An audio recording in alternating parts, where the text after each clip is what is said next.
Every time I make new work, first the process, questioning yourself, doubting yourself, feeling despair and disappointment and really depression, saying, oh God, this is a piece of shit. It's really bad, to being hopeful and excited and then working really hard to fix the problem and then getting good feedback, bad feedback, to finally giving birth. It's a very tolling Mm, process, I'm sure. but at the same time it's very exhilarating. But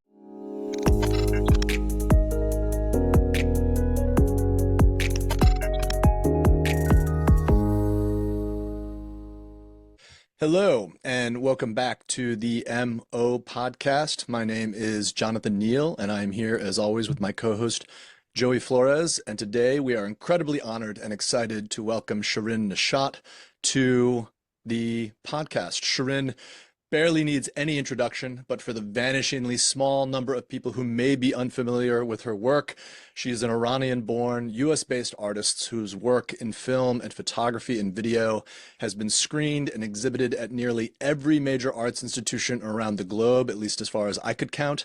She has won dozens of prestigious awards. For the curious, you can go on the Roku channel right now and watch Land of Dreams, as I found out, which is her most recent feature film from 2021. Whose cast members include people like Isabella Rossellini, Matt Dillon, Anna Gunn, and Christopher McDonald, among many other talents. If you're in the New York area, a major exhibition of her work is about to go on view at the Parrish Art Museum in April.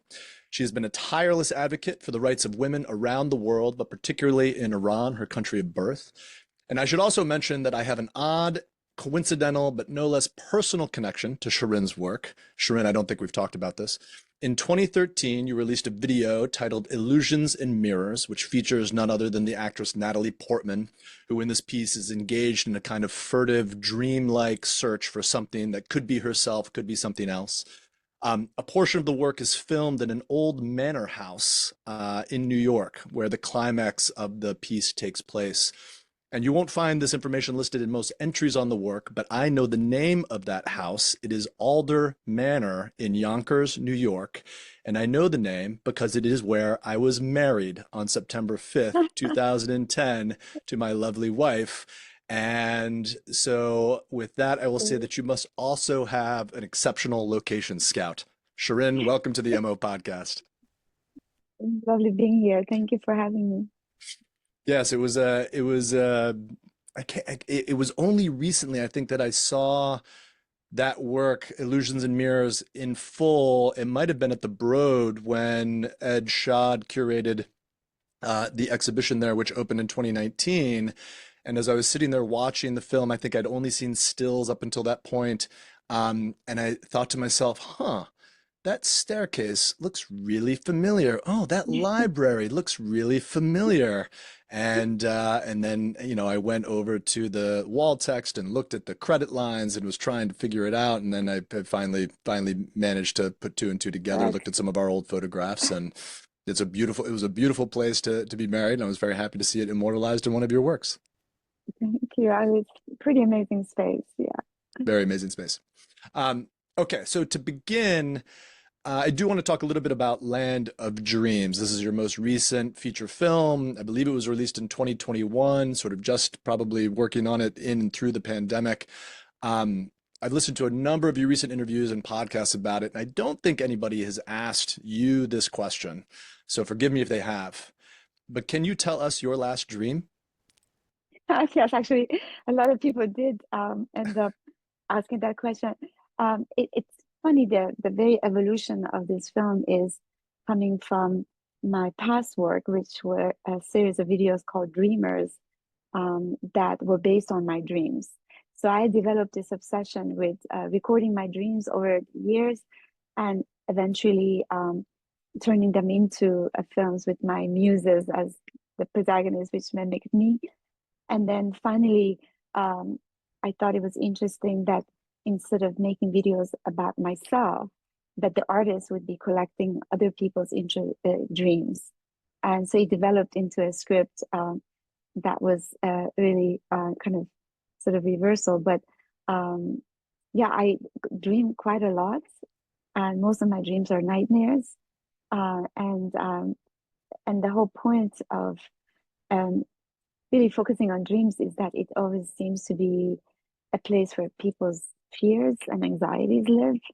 And another very interesting thing about dreams is that um, it really is quite universal. The things we fear about, and fear of war, violence, displacement, alienation, abandonment, disease, loss, and I think that's really dreams cross cultural boundaries. And I thought Land of Dreams, being that it was about America, that would be interesting for an obscure Iranian, um, collecting the enemy's dreams or nightmares, and that consequently we find actually what Americans are dreaming about or fearing about or having nightmare about.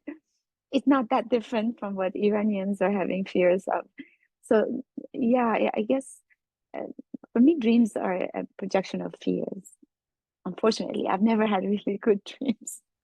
No, no positive dreams whatsoever. My goodness. Not for me. I mean, and I don't know what that is, because I think, I just want to say that for us as Iranians who have left for so long, and we've lived in distance from our family and our country, we do a pretty good job over the years of disconnecting and shielding our mm, kind of pain and at the sorrow of being separated, and the reality that we'll never go back, we'll never see the same mother that I speak with every day. We just sort of don't deal with it, when we're awake. We just hide it because it's just too painful to deal with on the daily basis, and we just sort of cope with the reality of everyday life. But then when you sleep, I think what happens is that all those things that you try to avoid in your daily basis come to visit you. And a lot of it is worries, and for me, it's been a lot about separation anxieties and loss. Hmm. I wonder if that leads to another question I wanted to ask you. At the end of Land of Dreams, there's this kind of beautiful sequence where the sort of protagonist, the main character, is out in the desert and is placing all of these photographs into this large series of circles, a spiral. Um, and it struck me that there's this kind of recurring image in your work of women, sometimes a soul woman, sort of surrounded or in a kind of desolate landscape out in the desert. It also occurs, or at least it occurred to me a little bit of this very early on one of the video works passage in from 2001, where this sort of circle of women who are sort of digging in the sand out in the middle of the desert. Um, and so I was curious for you, how is it, why these women in these desolate landscapes, either solo or sort of in small groups, sort of working on or with the earth, with nothing else around? How Yeah, is that this kind of recurring image that you have in many of your works? it's a really good observation, and I think the best way I can explain it is that much of the ideas are very intuitive. Only myself, years later, I could look back and say, "Oh my God, this idea of the circle is repeated so many times in so many of my videos. Woman floating in water, woman flying.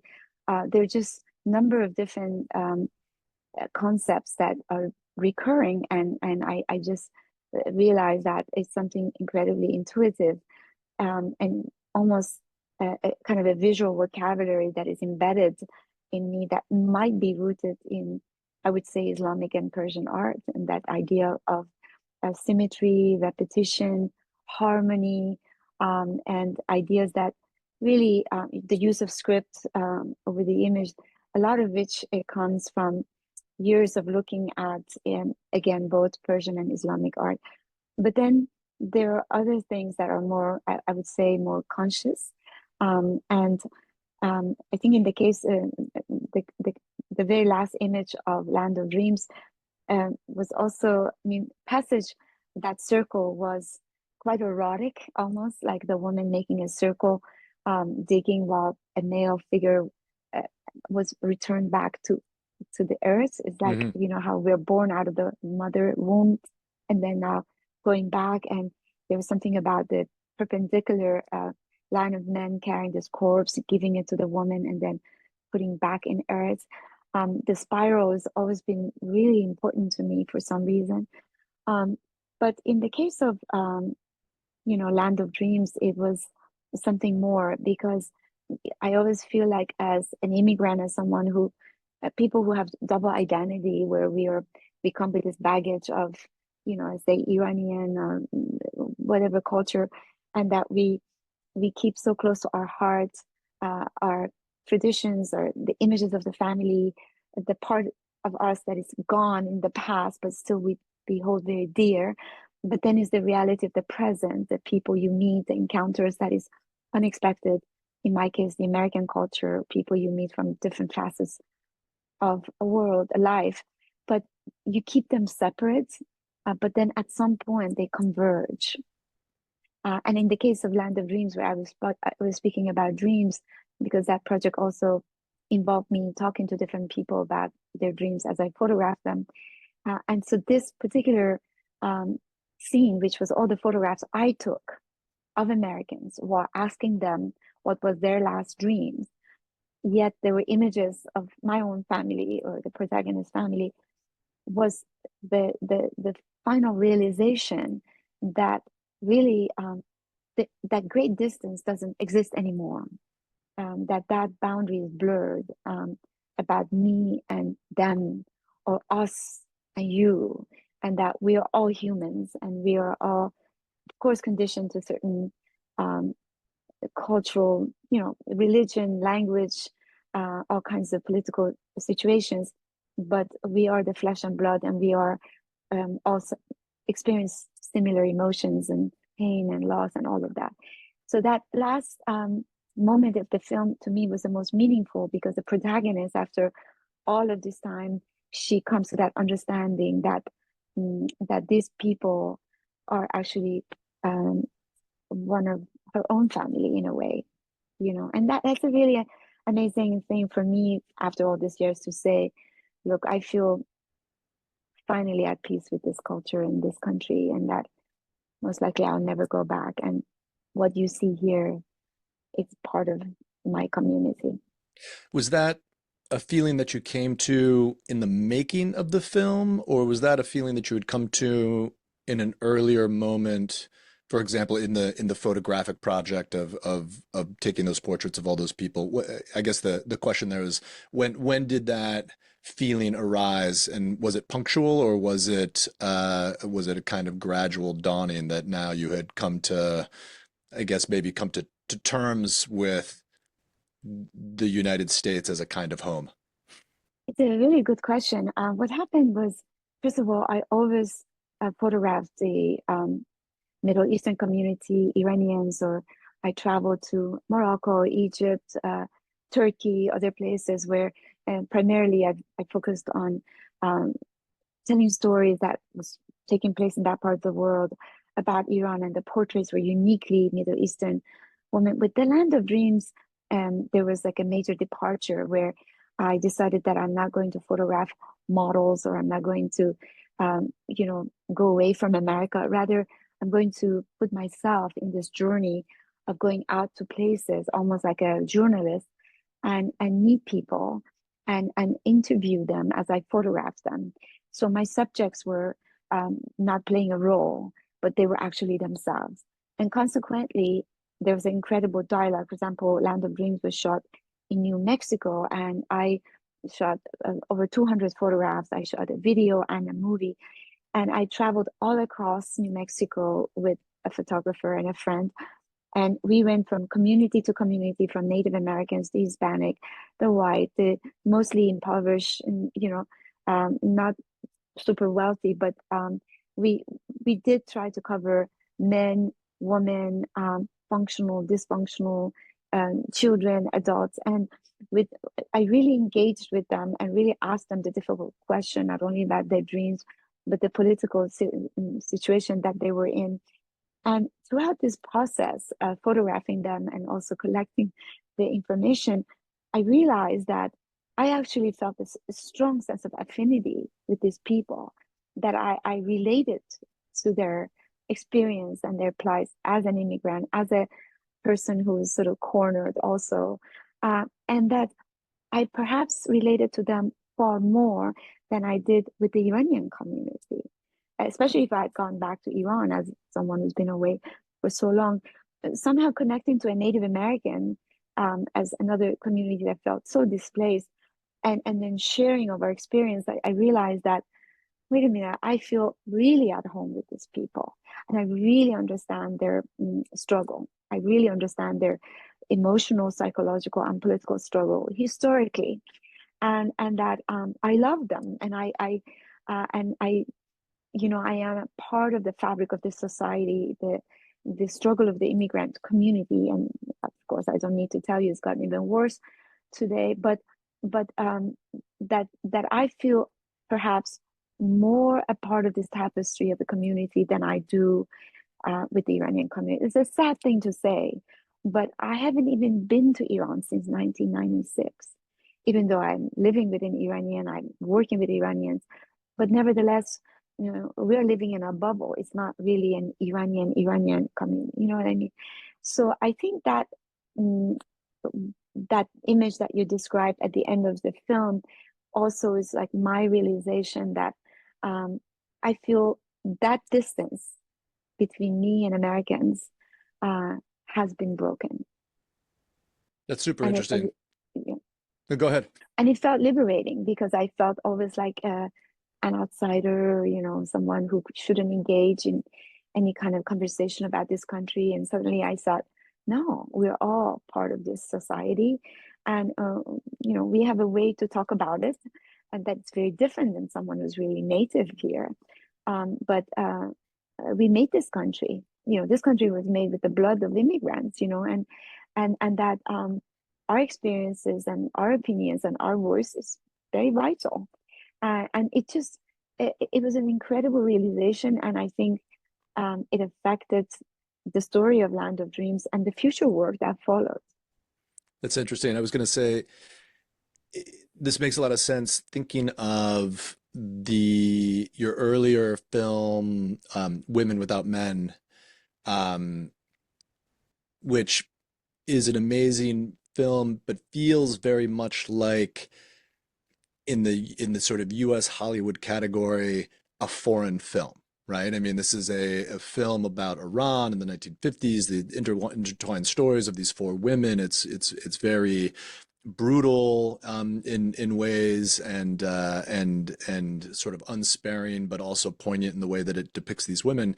But it's a for US viewers, let's say, or for American viewers, it's a very you know, it's a film about another place, right? And then Land of Dreams is this like very American film, even though it centers this, you know, the protagonist is this, you know, sort of Iranian-born young woman who's very American in her affect. But it has these, you know, it has Hollywood actors. It's got a kind of David Lynch, even at moments, this kind of David Cronenberg, you know, feel at these things. So it's like it has this character of having become this kind of, you know, American. Even the science fiction aspect of it has come through as this kind of very American thing. So there's a real distance that's been traveled there in the roughly, I guess that was about 15 years in between those two films. Yeah, and actually, I have to add to that that of course, um, Woman Without Men was based on a book that was Yeah. extremely important and controversial, written by one of the four most important Iranian woman writers who was in prison a number of years. It was considered sacrilegious. It was banned, so it's very provocative and controversial. And it was very daring to turn that into. It was also a magic realist novel, very complicated to turn into a film. But I think what it did do as justice was to really capture that moment of Iranian history that is very rarely captured in cinema. And I think many young people of Iran don't have any recollection of Iran before the revolution, before the you know, and so this was I felt like it served a purpose with the Land of Dreams. It's really uncanny. I've been thinking in the last days that the very premise of Land of Dreams, which was a story that took place in the future, was how the corporations integrated into the American government. and that when you entered the Census Bureau, in fact, you weren't sure if you were in a corporation or if you were in the US government of Census Bureau, because the advanced use of technology and the way that, yeah, corporations had sort of meddled with the government, and this is what's happening It's now come today. true. And so it couldn't be more accurate in terms of reading the future, and the notion of control and surveillance, because really this was, of course, a satirical film, surreal film, and just sort of poking fun at what America could be in a very absurd way. But many of that is proving to be true. We were worried about them collecting people's dreams and wondering what people are trying to buy or fear of. And today you see that, this idea of surveillance and controlling what people could do or not do sexually, or in terms of all kinds of ways. It's really an issue. It's happening. It's happening now. So I felt like the film really foresaw what was coming. But I think the film also meant, as the woman in the film, the character, Iranian woman, who carried this heavy baggage of her past, which was obviously the residue of a dictatorship that had, executed her father, and that, she carried a lot of pain from her memories of the past, and she was really unresolved. Yet she was working within an institution, the American government, that was as deceptive and corrupt and authoritarian as the Iranian government. And so I think that for us was, and I mean, I don't know if you remember Iranian colony, that they kept all the Iranian people incarcerated, which is a little bit like what they do with the immigrants today here. So it was meant to be a parody of how the Iranian and American government may start looking very much alike. And guess what? Yeah. This is starting to happen. Yeah. So there were a number of things in that film that I feel like coming back to me. That there's a book I often recommend to friends and artists and having these conversations by Susan Buck Morris called Dream World and Catastrophe, which shows how the United States and the Soviet Union, thinking about these sort of great power sort of struggles or oppositions in history, how the United States and the Soviet Union in the 1920s and the 1930s were these kind of mirror images of one another, and the types of feats of construction they were after and the industrialization they were after, and their claims to both liberation and activities of oppression that they were creating. And so your sort of comparison of the sort of Iranian, theocratic dictatorship with the US, sort of passage into let's call it authoritarian adjacent activities seems to be an interesting one to consider. Yeah, I mean, just the other day, I'm going to the subway, the train that I take every day, and I saw these police officers and ICE going around speaking with different people who look like me, and I live in Bushwick, where it's primarily Hispanic community, some of which must be undocumented. And it was frightening. It reminded me of Iran, where we call the Revolutionary Guards go around and basically randomly stop people, women and men, for different reasons, and then they take them away. And they took them away here. And I was like, this is like so un-American that we can't even walk, like now I have to worry, make sure I have my ID.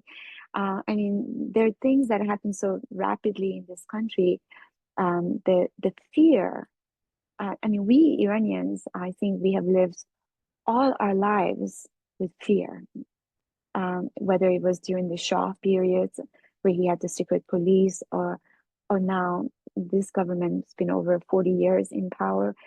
Even as immigrants, we're always in fear of what if we lose our, citizenship or whatever. So there's always this being on the edge, of fear. And I really, something that I always felt at home here, because I never, it was with that absence of fear, that notion of freedom. And just like this is happening in my neighborhood. and that's a terrifying thought. Sure, and I wanted to ask you, as you have sort of highlighted the experience of Iranian women, and obviously I think like now it's very easy for people here who, immigrants, people of color to feel, sort of oppressed and fearful in the way that you're describing. But I'm kind of curious, like over the years, as you've sort of highlighted this, have there been, you mentioned feeling more of an affinity these days and sort of relating to, Americans more than perhaps you did in the past.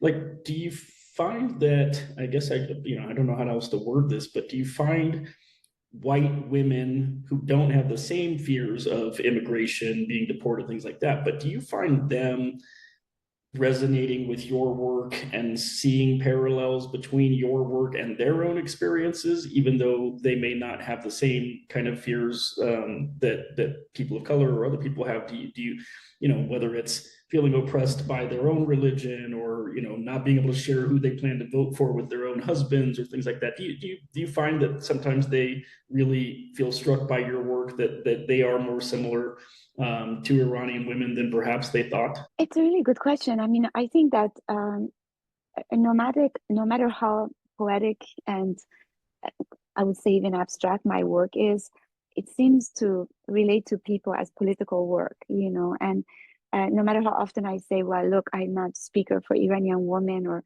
the oppression of women or this and that, it's still a lot of people, particularly white women, look into the work as if it is a kind of a discussion about women, and I don't mind that, but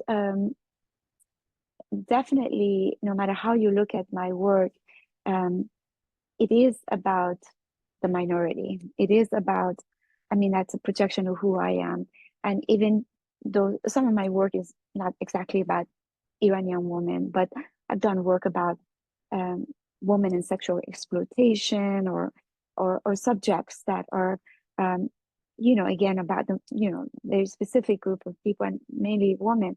So I do get the attention of those who are not necessarily from my kind of community or immigrant community or African American community, but they come with a lot of curiosity about how I frame it, and I'm not really always sure if it's really like a healthy lens into my work, because you always wish that your work wasn't reduced to this just conversation about the socio-political, but nevertheless, I think whether I like it or not, because my work is politically charged, because my work really, without a doubt, focuses on the struggle of women, it attracts a certain kind of people and certain kind of curiosity. But in addition to it, is in terms of form, it's very poetic, it's very, emotional, it's very beautiful, it's very conceptual, very experimental. So it cannot be just reduced to the content, But nevertheless, yes, I think, it does seem to attract people who are not necessarily from the kind of people or the kind of subjects I raise, but they're curious. They're curious about it. But again, I'm not sure if that's a good thing. Well, I have to say one thing. My audience, the audience and my work are also, I think it's a blessing. It's very diverse. You have the Iranian community, you have the Middle Eastern community, the Muslim community, then you have the art community, then the community that focuses on the woman issues, and then I have my critics. And so there's different pockets of audiences. And then there are people who are really just following how I'm experimenting with the mix of cinema and art or opera and this, that. But so I have advantage of serving multiple audiences. I'm curious because you say that it kind of, the subject matter itself gets boiled down to some or just put in a box in terms of being socio-political and what have you. But I think when people analyze so much the content and the narrative and all of these things, they may lose sight a little bit about Shirin, the creator, the maker, the artist, whether it's fabrication, whether it's directing, whether it's all of these things that go into creating these works. I'm really curious, like what are some of the things that you really truly enjoy about the process of making art, and which of the mediums that you are engaged in do you find the most enjoyable to participate in? Well, I mean, actually, coming from where we left off and to your new point, is that I think people really appreciate when artists make work that's very personal, that they can not just look at the art, but that there's something of the artist in it. And I think it feels very intimate. And I think with my work, because they understand, even if I'm working with characters that are not me, but they look like me, they're my muses, or a lot of the stories revolve around my own experiences, and that really appeals to people. It's like Frida Kahlo making self-portraits, but we know her history. I'm not taking myself to that level, but I'm saying generally the public, especially other women, appreciate when a woman puts their own stories into not a documentary, but in a fictionalized way. They put their own experiences into artwork. It really appeals to them on a very emotional and intimate level. And I think that if I have to answer your question, for me, it's always trying to find a balance, because I don't think my life as per se is so interesting. I think the life I have lived is unique, but it's unique to myself, but it's not that extraordinary. Uh, but I do know that mm, I'm very invested in the world. I'm very interested in the political reality. I'm very interested I'm not interested in making work that is autobiographical. I'm interested in personal work. And that somehow I need to find a balance between um, the subject that I bring up, that somehow I have lived it, I have felt it, but it's not unique to myself, and that it could start from me, but leave me and become something else, something bigger than my own little minuscule life.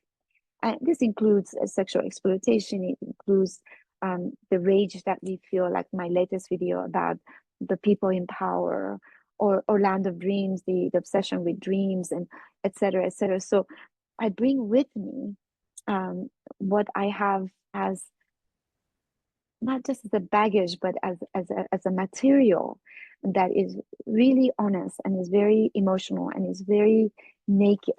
It's really naked. Mm, I bring my own anxieties, my own fears, my own experience of displacement, exile, my own really a lot of fears. But then I look into other people, I look into the world and see how other people, share the same thing. So it's really about finding a balance between mm, politically charged material versus utterly personal and emotional material, and that is not bounded with time and place, you know.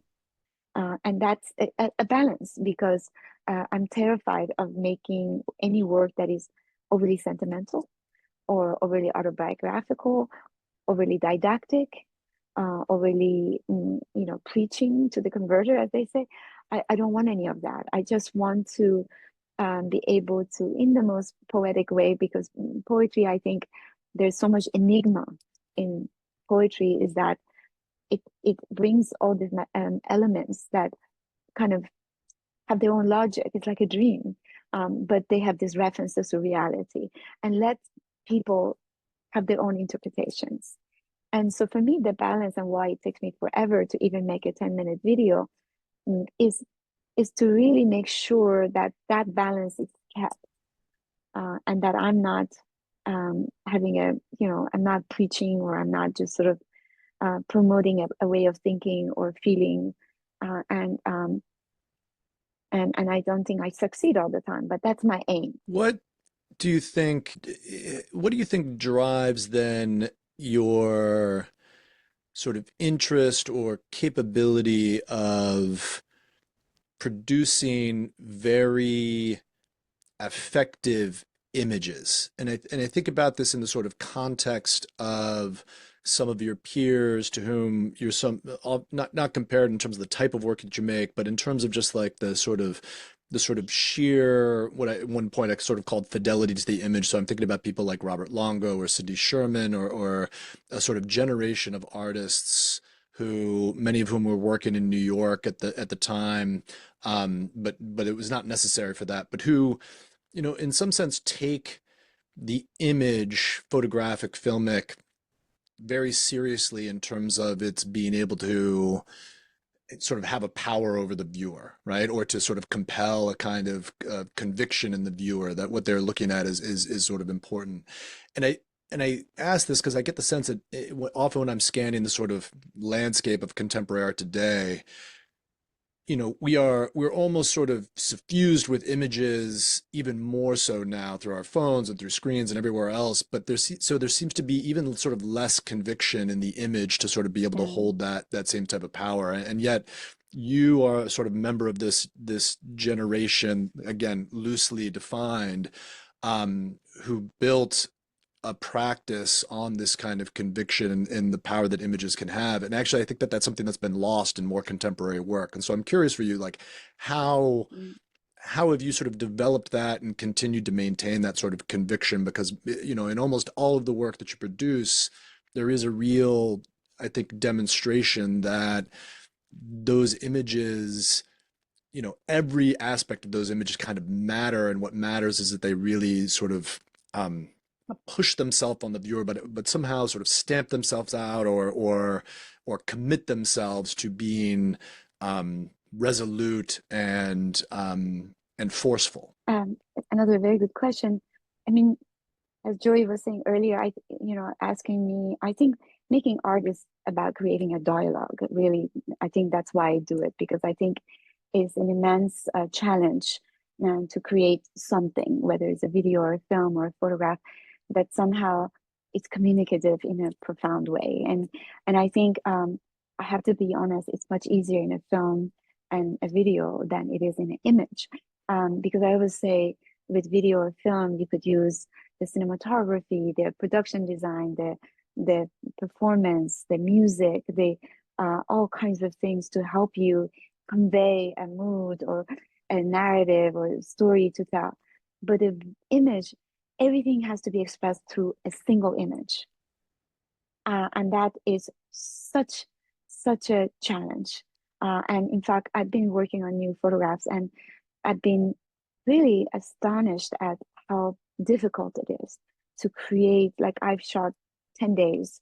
I ended up with 5 or 6 that I think they're pretty good. Because, like you said, we're inundated with images, and they're pretty good in social media and in the newspapers and covers of magazines that are like, wow, these are amazing. But so what is an artist supposed to create that is any less, it's more powerful, or somehow it has something that they don't have? How do you define a good image? What is a good image supposed to do? And for me, it always comes back to that enigma.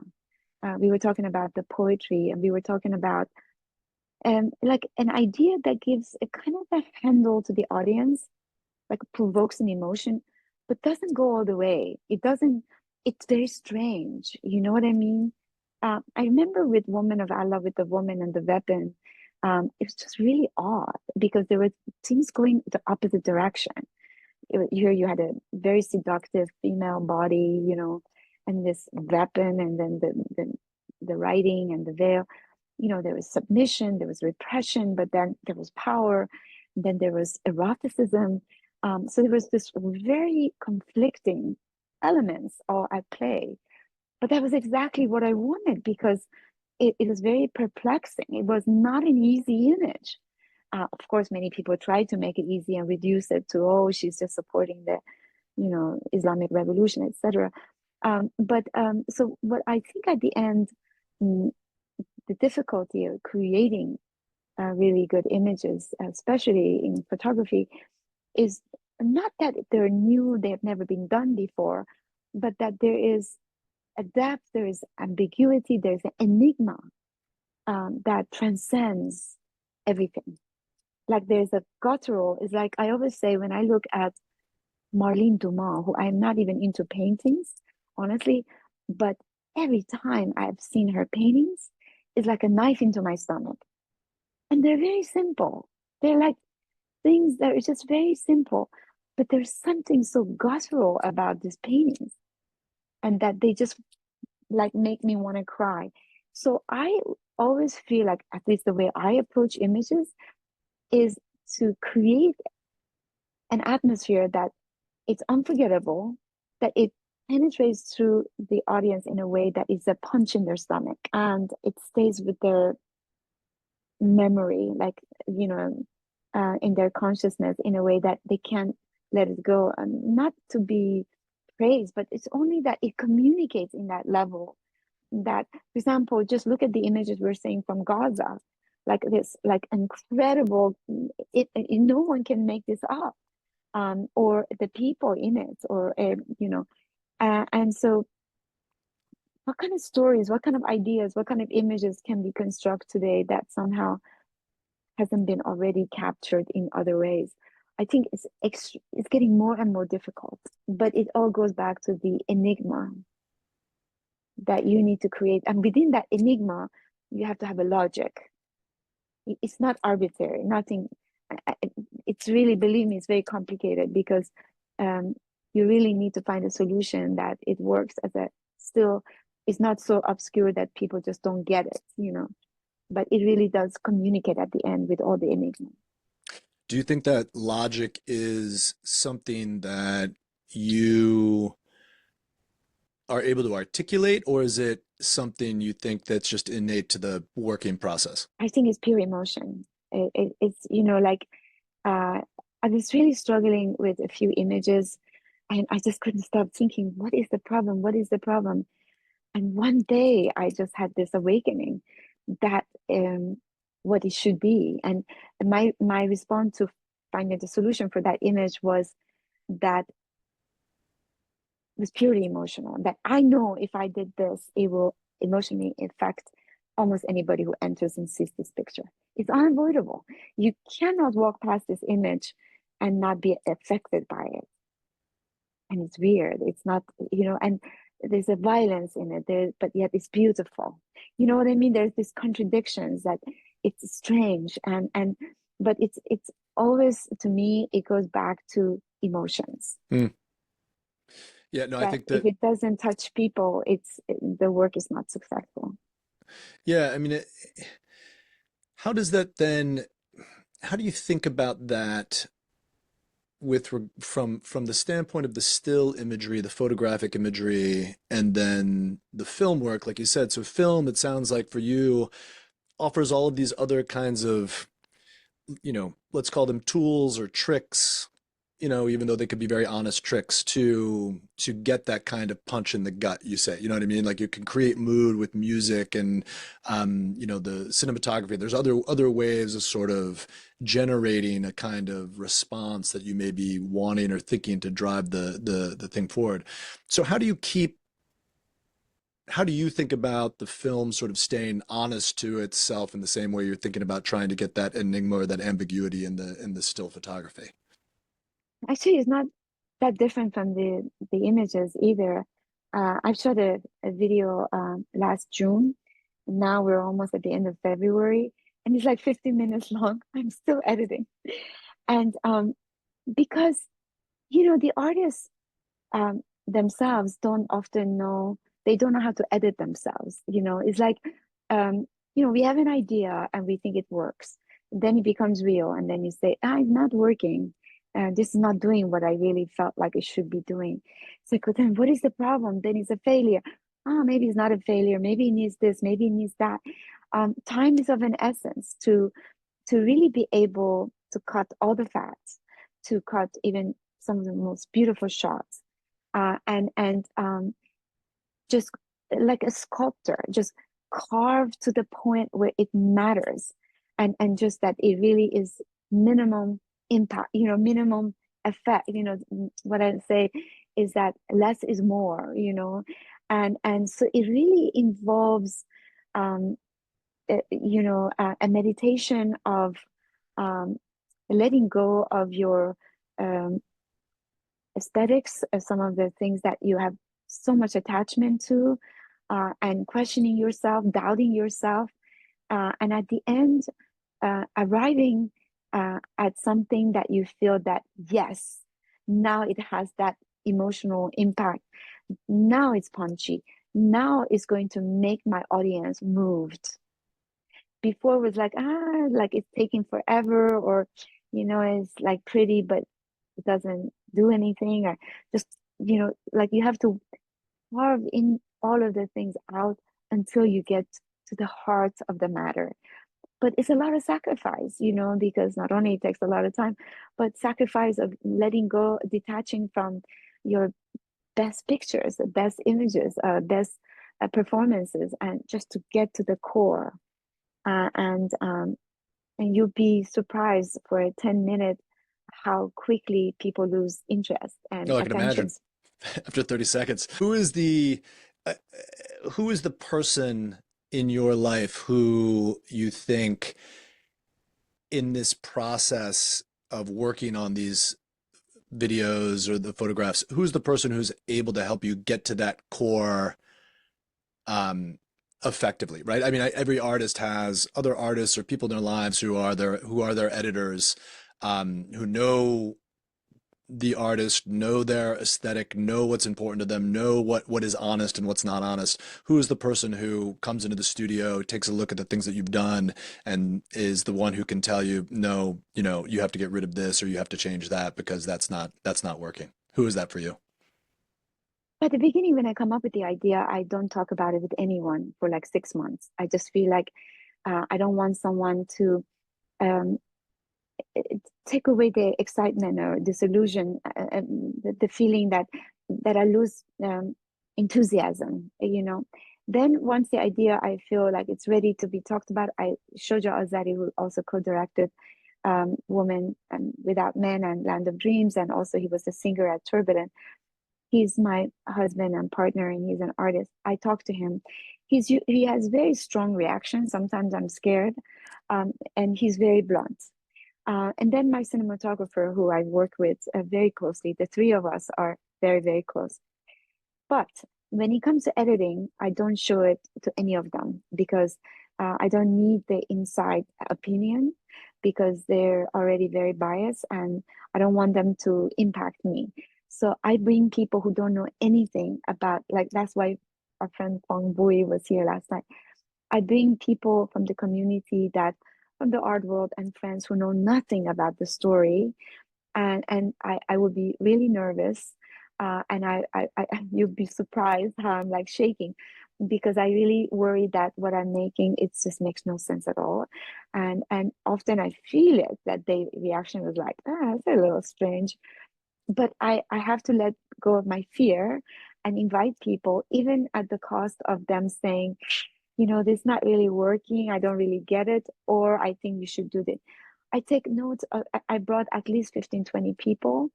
And usually there are some close friends and some not such close friends. But I dare to bring people who are outsiders to see if it really relates to them. And then I make changes according to the feedback, because I think they're extremely helpful. But there are things I'm not willing to change, but very little. And you'll be surprised how there's a commonality of the criticism. And then you realize that I was wrong in this one and they're right. So my doubt was correct.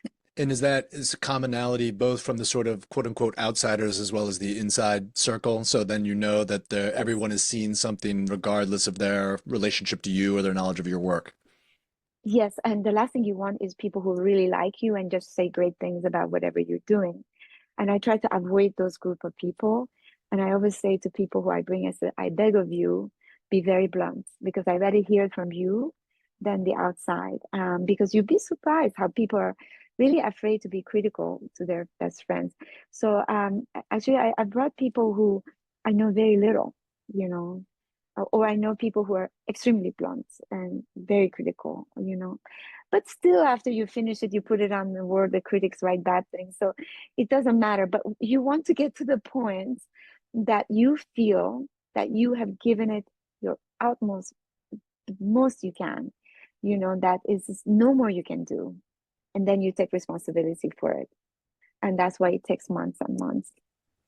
If you have a critic who has been negative to your work, do you feel compelled to try and develop a relationship and bring them over to your side?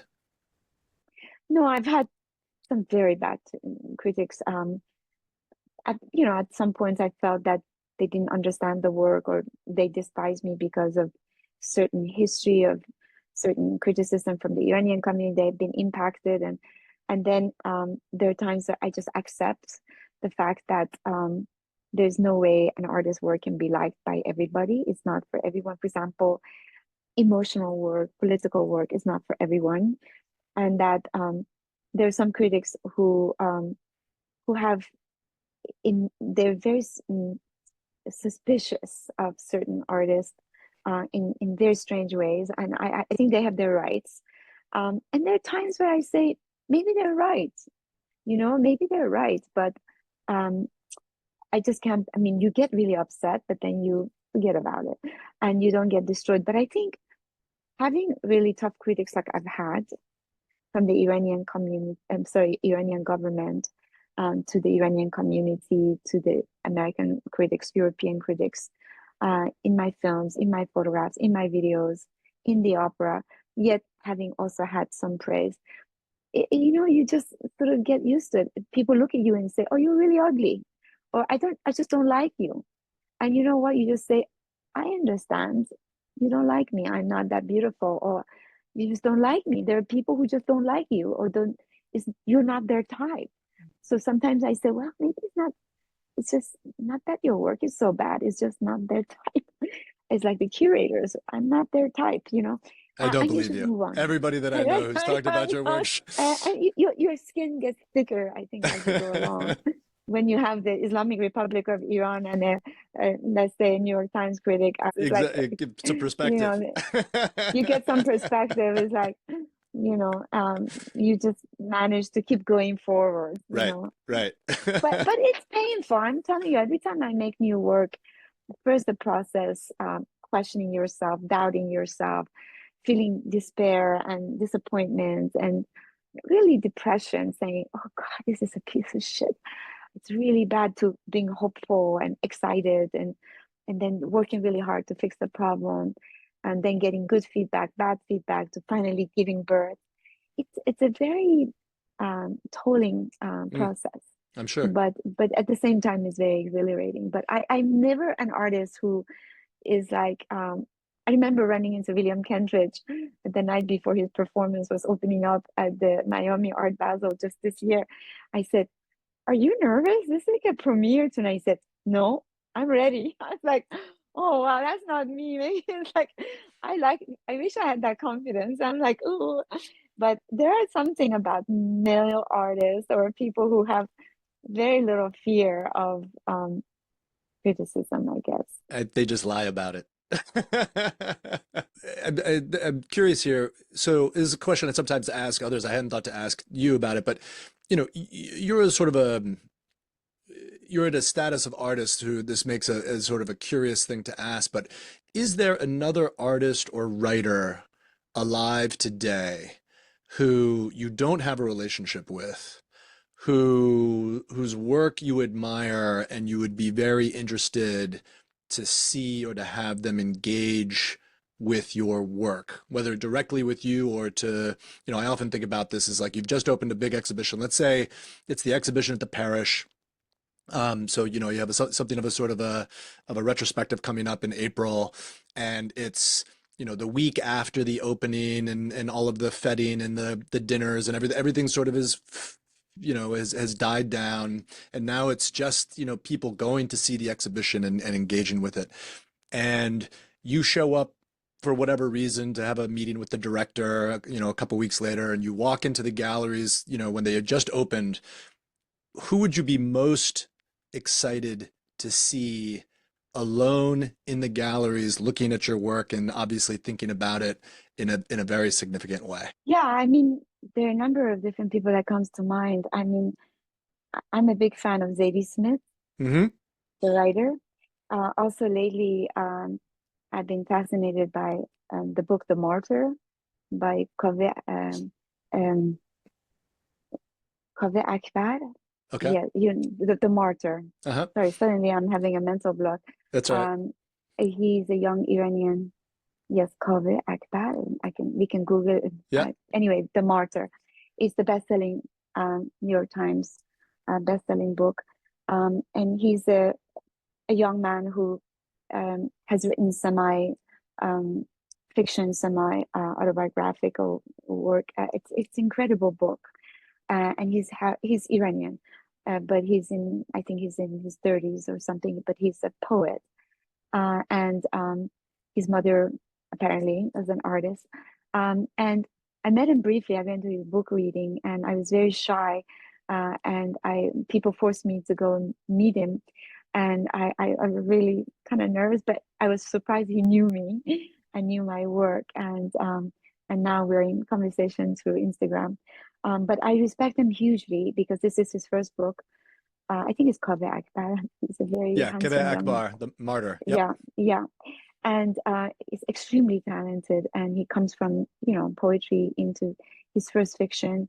And I just love the way that he bridged fiction and biography and some of his really difficult personal issues, like being an alcoholic and being sober now, and the loss of his family, etc. But into a fiction, I just thought it was brilliant. And I think we like each other a lot. And another person like Salman Rushdie and I have met, and we've even had a conversation together for a program. But I'm a huge fan of his. I read his last book, The Knife, and I Incredible. just think incredible what this man has gone through, and the strength and the imagination, and where he stands, and how optimistic he is about things, about the future. I admire him a lot, and again, we're friends. But I've never, yeah, we did something together for a television program, but this is before. But there are some African writers, African women writers who I cannot even dare to pronounce the name. I've been reading a lot of African American women writers. I really enjoy a lot. And you know, All Fours by Miranda July she's also someone I know from the time I was in Sundance Film Institute. We were both there for when she was making Me and You and Everyone We Know, the first film that she did. I was making Women Without Men, and she has really exploded and just um, you know blossomed into who she is, with multi-talented, and I've gone my way. But I think she's quite a fascinating character. I have fallen out of touch, but I've read every book she has written, and I think she's quite brilliant. And Do you I'm think your sure husband for would get quite nervous if he saw you reading All Fours? no, that part, I have to say, I was quite shocked by some of the material. I guess I'm more interested in how she keeps shifting from visual art to, I have to say, I love that book, but I also had problem with that book. Well, But it certainly has become, let's say part of the conversation, right? There's it's generating quite a lot of it conversation. serves a great purpose for a lot of people. Ren, hopefully this isn't just a wild departure here, but so much of your work is very serious, and I'm sure people view you as a very serious artist.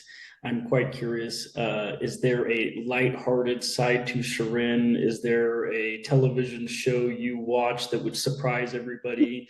Tell me a little bit about some of the art and culture that you engage in that you just find fun and enjoyable, and it's Yeah, not these deep topics. I'm a huge fan of Jon Stewart. Like, I watch everything. Sometimes I watch it twice. Every time it comes out on Monday nights, the next day I watch it. I like Saturday Night Lives. I just watch every segment of their 50th anniversary when I want to relax. Um, I have to be very honest. I'm hooked to Al Jazeera. It's not, ever since October 7th, I've been really, my husband and I have been tuned in what's going on in the Middle East. So when my day is over, I actually watch a lot of on YouTube or Al Jazeera, all the material about the Palestinian and Israeli conflict. But I do watch a lot of movies. I'm obsessively watching every film is out now I've seen. I don't see as much art, but I do get a lot of pleasure of seeing films and talking about it, and much less going to galleries and museums. I feel guilty, but I go to theater a lot. I go to, this week I'm going to see Kentridge's performance. Next week I'm going to Park Avenue Armory to see Anne Imhoff performance at Park Avenue Armory, another visual artist doing something. Then I have a ticket for the Metropolitan Opera for Salome, and so I'm always trying to keep up with other artists' work and interesting productions and interesting films. Of course, exhibitions of my friends, and um, I think it's very important for me to be fed, um, you know, artistically, but also politically, but also laugh. I love to laugh, and I think satire in this moment, especially since Trump came into power, it's just like these are absurd, and I just give so much material to these guys. And I have to say, Stephen Colbert and all these other guys, I love listening to them because it's a kind of a relief, watching them making fun of these guys. And because there's so much sadness in this world, as you know, the year started in such a wrong footing with the fire in LA, and then, God knows all this violence going on everywhere, and we don't get a break, and we don't laugh enough. And so I think more than ever, we need comedies and satire, and by the way, Land of Dreams was kind of funny, satire, dark humor. I think it's really good to poke at these people. So I go between Al Jazeera and Jon Stewart. That's quite the enigma of of consumption. Ilan Pape and all these great people who are speaking about the subjects of politics that are very serious to things that are just serious but funny. Amazing. Joey, if you don't have another question, I think, should we move on to the more opinion segment here? Yeah, let's do it. All right. So Shirin, our final segment, we ask all the people who have joined us on the MO podcast for a series of questions that we call more opinions. The first question we generally ask is, if you had a $10 million budget to spend on a new enterprise or initiative that is unrelated to your own work or your own practice, what would you like to start to get off the ground or to see in the world? Well, I think the things that come to my mind most immediately is education, and is absolutely poverty. And if I was really, really wealthy, I would start an organization that is not at all tied to the government or any international CEO, and to really go to the rescue of people who need help.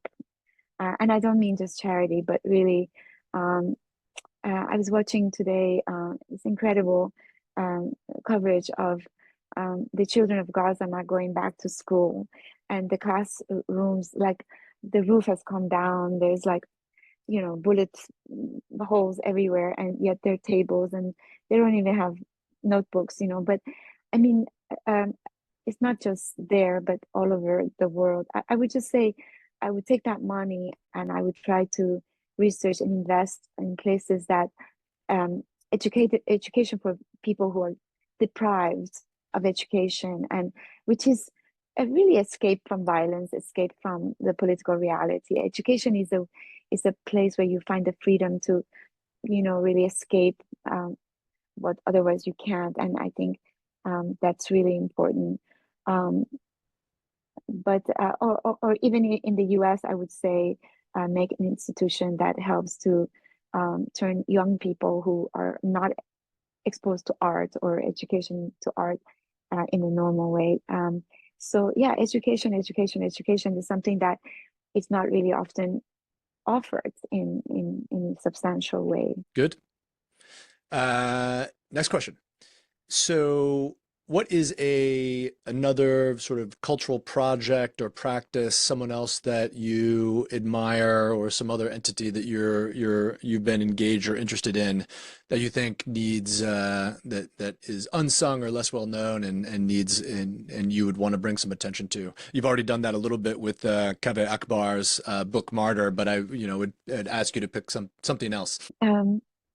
Yeah, I mean, if I can speak a little bit about the film industry, because it's so complicated and it's all about um, connections and lobbying, and from the point of raising the money to the point of competing and getting, nominated. And there's so many fantastic films that are overlooked because they don't have stars, or they don't have the kind of power that's necessary to push them ahead and to get seen.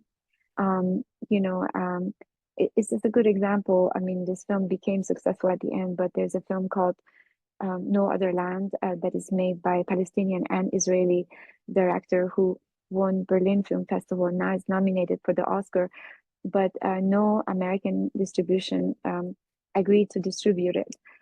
So they had to ultimately rent the cinemas to show it.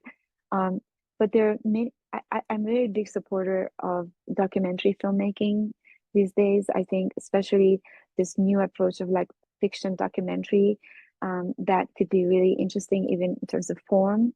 I saw also soundtrack of the coup d'etat that is an extremely powerful film that I think not enough people have seen it. It's also nominated for the Oscar. Well deserved. Is one of the most incredible films that I have seen. This is called Coup d'etat? It's called Soundtrack of a Coup d'etat. Soundtrack of the Coup d'etat. Okay. Soundtrack of a Coup d'etat, and it's by a Belgium director, and it's really it's an incredibly provocative, visually fantastic film that it's about a part of history that is completely overlooked. The interference of America, the CIA, and the Belgian government and British government in Congo. And anyway, but the way in which you learn about it through this form of filmmaking, it's outstanding, and also the role of music in this subject, it's incredibly powerful. And but unfortunately, because the support is very little, they don't have the kind of exposure or the audience that they deserve. Now they're lucky that they're nominated, but I think we need to look out more films that are not about stars and are not about uh, kind of easy, digestible commercial things, but that are loaded and they're layered. And last year we had a few really wonderful films like that. So yeah, I'm looking always out for films that are minority on this side, but should have a bigger visibility. So these two films are the ones that I would just amplify. Excellent. Great. Shirin, when you talk about this movie, the soundtrack to the coup d'etat, and you mentioned the music, sorry, but was music a central theme of what happened in what was covered by this documentary? Or obviously Yeah, music is a big part of film, but was there an angle where music played a role in the experience that was very much lived so. through? Mhm.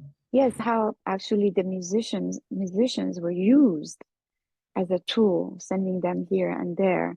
So it's all about very iconic singers who uh, were politically used without them realizing what's happening. I don't want it to tell the story, but um, and it's constantly going back and forth between concerts and music, and then this really ugly stuff going on behind.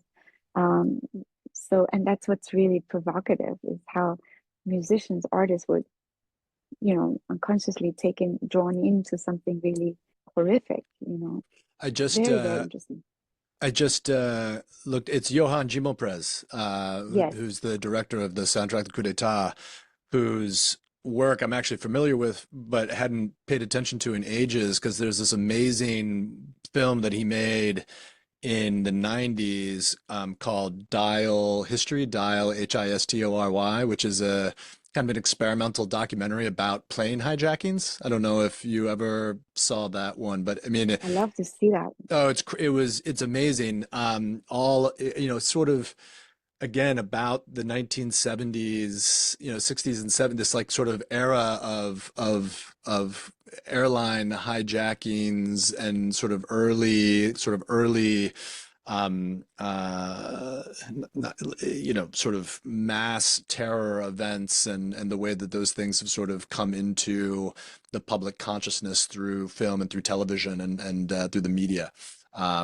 It's great. I think we live in a time where there's so much going on in the world. It's really very challenging time. There is a great audience for films that are thoughtful, but also um, sort of referential to, like, another example is I'm Still Here. I don't know if Yeah. you've seen this, but it takes place in the 70s, but I think people really relate to stories that are politically charged, or they're talking about realities that echo some things that are happening today, even indirectly. But then, of course, there are projects that are purely artistic and very imaginative and devoid of any of this, and they're more safe. But it's just, I'm saying, it's more challenging for stories that A, lack stars, and B, are political. Yeah. That people judge them in that way, and if they're against certain thing, they block it. And basically it's like books, like art, like film, this is happening. And I think we have to worry about that. Yeah. Okay, final question. If there was one work of art or cultural artifact that you could steal, acquire, and have only for yourself, maybe you could share it with your husband or your, family members, but can't let the world know that you have it and it's not for public consumption. What work of art or cultural artifact would you keep for yourself? My house, I never hang any art, including especially my own. But I have to say that if I had to really want to steal a work of art, it would be a painting by Frida Kahlo. Is there a particular I, one? well, I mean, they're like every one of them, the self-portraits. Um, I don't know the names. I wouldn't know the names, but um, I think that the ones of her and Diego and I don't know. I just I would do anything to own one of her paintings, because to me they're like um, religious iconography. They're like, there's you just, this woman put everything of her in these little paintings, and they're like little shrines, and I would have done that. But otherwise, uh I can do without art in my house. I have no interest in, I like to go to antique shops and buy cheap little secondhand yard sale things. I don't like fine arts in my. I do own one of Robert Longo's beautiful pieces, but it's not hanging yet. But I think Frida Kahlo would be, if I could steal one of hers, would be making me very happy. And you would hang it up? Huh? And you would hang it up in your house? I would do it right next to my bed. I went to her house in Mexico a few times. Um, yes, I just, when I was in college, I was obsessed. Of course, her story, and I think all my life I've gone through other artists that I'm interested, not interested. But her is like, this woman is like, for me, it's heroic. I love her so much. Yeah. Sure, this is very interesting. And even though I'm not one for pop psychologizing, it's very curious that the artist that you would pick was someone whose sort of relentless obsession with self-portraiture and a depiction of the self, it would be picked by an artist who has, definitely focused on biography and personal story, but to the exclusion of your own self-representation. Right. It's like, how do you depict pain? I mean, the thing is with her, it's an absolute sense of beauty and elegance and defiance, and she always looked beautiful. But there's so much darkness in her paintings. But yet, It's so hopeful at the same time. I like that. I like that.